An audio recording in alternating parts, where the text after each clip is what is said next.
జబ్బులకు తగిన వైద్య సౌకర్యాల్ని, శ్రద్ధగా బాధ్యతగా వైద్యం చేసే ఆసుపత్రుల్ని సమాజం ఏర్పాటు చేసుకుంటే రోగులు దేవుళ్ళని ప్రార్థించుకోవాల్సిన అవసరం ఉంటుందా? సైన్స్ పరిజ్ఞానమే ఉంటే ఇంకా వైద్యం కనిపెట్టిన జబ్బుల్ని కూడా మనుషులు సహనంతో భరించుకోగలుగుతారు. అలాగే ఏ సమస్య అయినా పేద ప్రజలు ఏ అవసరాల కోసమైతే దేవుళ్ళని ప్రార్థిస్తారో ఆ అవసరాలని వాళ్లే ఎంతో సునాయాసంగా తీర్చుకోగలరు.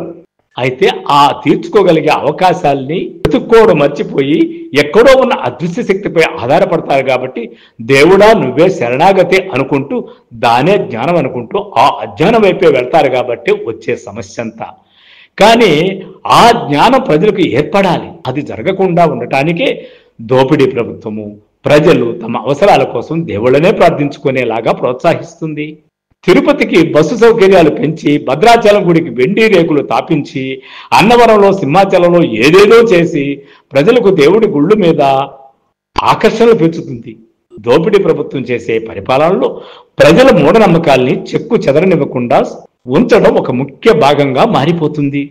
ఇక్కడ ఆ ప్రభుత్వాలకైనా, ఆ ప్రభుత్వ అధికారులకైనా, ఆ రాజ్యాంగానికైనా, ఆ రాజులకైనా, ఆ ప్రజా నాయకులకైనా ఇవంతా స్పష్టంగా తెలుస్తాయని కాదు.